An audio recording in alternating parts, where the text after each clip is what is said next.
સોમનાથ શ્રાવણ મહોત્સવ 2026 સોમનાથ મંદિર પરિસરમાં 30 દિવસીય 51 કુંડી મહામૃત્યુંજય મહાયજ્ઞનો ભવ્ય શુભારંભ। પવિત્ર શ્રાવણ માસ નિમિત્તે પ્રથમ જ્યોતિર્લિંગ સોમનાથ મહાદેવના સાનિધ્યમાં સોમનાથ શ્રાવણ મહોત્સવ 2026ની ભક્તિભાવપૂર્વક શરૂઆત થઈ ચૂકી છે, જે અંતર્ગત સોમનાથ મંદિર પરિસરમાં શિવભક્તોના કલ્યાણ અર્થે 30 દિવસ સુધી ચાલનારા 51 કુંડી મહામૃત્યુંજય મહાયજ્ઞના અનુષ્ઠાનનો શાસ્ત્રોક્ત વિધિ વિધાન સાથે શુભારંભ કરવામાં આવ્યો છે। આ પવિત્ર મહાયજ્ઞમાં અનુષ્ઠાનનો પ્રારંભ સોમનાથ ટ્રસ્ટના ટ્રસ્ટી પી.કે. લહેરી, ટ્રસ્ટી જે.ડી. પરમાર, સચિવ યોગેન્દ્રભાઈ દેસાઈ, જનરલ મેનેજર વિજયસિંહ ચાવડાના વરદ હસ્તે યજ્ઞનો શુભારંભ કરાવી સોમનાથ મહાદેવને વિશ્વ કલ્યાણ તથા ભક્તોની સુખાકારી માટે પ્રાર્થના કરવામાં આવી હતી।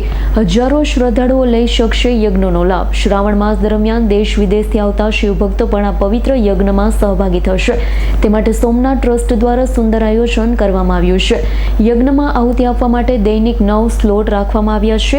વ્યવસ્થાના માધ્યમથી દરરોજ હજારો ભક્તો સરળતાથી આ મહાયજ્ઞનો લાભ લઈ શકશે અને મહામૃત્યુંજય મંત્રના જપ સાથે આહુતિ અર્પણ કરી ધન્યતાનો અનુભવ કરી શકશે। સળંગ 30 દિવસ સુધી ચાલનારા આ મહાયજ્ઞમાં મહામૃત્યુંજય મંત્રના નાદથી સમગ્ર સોમનાથ પરિસર શિવમય બની ગયું છે। સોમનાથ ટ્રસ્ટ દ્વારા તમામ શિવભક્તોએ આ પવિત્ર શ્રાવણ માસમાં સોમનાથ તીર્થ પધારી મહાદેવના દર્શન તથા આ મહાયજ્ઞનો લાભ લેવા ભાવભર્યું આમંત્રણ પાઠવવામાં આવ્યું છે। શ્રાવણ માસનો પ્રારંભે સોમનાથમાં ભક્તિનો માહોલ જોવા મળ્યો। સોમનાથ મહાદેવ મંદિરમાં શ્રાવણ માસના પ્રારંભે અભિષેક, પૂજા અર્ચના, ધ્વજારોહણ અને પાક પૂજા યોજાઈ। મહારાષ્ટ્ર, તમિલનાડુ સહિત દેશના વિવિધ રાજ્યોમાંથી મોટી સંખ્યામાં શિવભક્તો પહોંચ્યા હતા। યાત્રિકોને સરળતાથી દર્શન મળી રહે તે માટે સોમનાથ ટ્રસ્ટ દ્વારા વિશેષ વ્યવસ્થાઓ કરાઈ। પાર્કિંગથી મંદિર સુધી યાત્રિકોની સુવિધા માટે ટ્રેન પ્રકારની ગાડી સહિતની વ્યવસ્થા। મંદિર પરિસરમાં 51 વેદી સાથે મહામૃત્યુંજય જાપની વિશેષ વ્યવસ્થા। ઓનલાઈન માત્ર 21 રૂપિયામાં બીલી પૂજામાં 1.5 લાખથી વધુ ભક્તોએ ભાગ લીધો।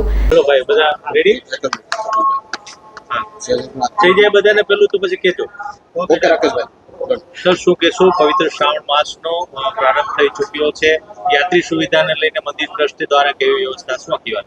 ભારતના દ્વાદશ જ્યોતિર્લિંગમાં પ્રથમ એવા સોમનાથ મહાદેવનો આજે શ્રાવણ મહિનાની શરૂઆતે જે અભિષેક થઈ રહ્યો છે, જે પૂજા અર્ચના થઈ રહી છે, તે ધજાઓ ચડાવવામાં આવી રહી છે, જે પાક પૂજા પણ કરવામાં આવી છે। આ દરેકની પાછળ શ્રદ્ધાળુઓમાં રહેલી શ્રદ્ધા અને ઉત્સાહ કારણભૂત છે। જેમ જેમ વર્ષો વીતતા જાય છે તેમ તેમ ભારતના અનેક ભાગોમાંથી યાત્રિકો અહીંયા આવતા જાય છે। આજે મહારાષ્ટ્રનું મોટું ગ્રુપ છે, સવારે તામિલનાડુનું ગ્રુપ હતું, તો અનેક રાજ્યોમાંથી જ્યારે માણસો આવે છે ત્યારે આપણા સૌની જવાબદારી છે કે એમની યાત્રા આનંદદાયક બને, મંગળમય બને। આ હરિહરનું ધામ છે અને શ્રાવણ મહિનો એટલે શંકર ભગવાનની ભક્તિનો મહિમો અને સાથે સાથે શ્રી કૃષ્ણના જન્મતિથિનો મહિનો એટલે હરિહર ધામમાં શ્રાવણ મહિનાનું ખૂબ અનેરું મહત્વ છે। અને ખાસ કરીને લોકો સોમેશ્વર પૂજા, ધજા પૂજા, પાક પૂજા એમ અનેક પ્રકારે મહાદેવની ભક્તિ કરે છે। અહીંયા તમામ પ્રકારની સુવિધા હવે ઉપલબ્ધ છે। પાર્કિંગમાંથી અહીંયા આવવા માટે ટુરિઝમે ખાસ એક ટ્રેન પ્રકારની ગાડીની વ્યવસ્થા પણ કરી છે, એટલે લોકોને ઓછામાં ઓછી અગવડ પડે, સૌને શાંતિથી દર્શન થાય તેવી ટ્રસ્ટની જે નીતિ છે એ અત્યારે સુચારુ રૂપે ચાલી રહી છે। સર, વાત કરવામાં આવે તો આ વખતે વિશેષ જે મહામૃત્યુંજય જાપમાં શ્રદ્ધાળુઓ ભાગ લઈ શકે તે માટેની વ્યવસ્થા કરવામાં છે। અગાઉ આપણે યજ્ઞશાળામાં 1 કે 2 વેદી રાખીને એ કામ કરતા હતા, પરંતુ મંદિરના પરિસરમાં 51 વેદી સાથે લોકો મહામૃત્યુંજય જાપનો એક હોમ કરી શકે તે માટેની વ્યવસ્થા કરી છે।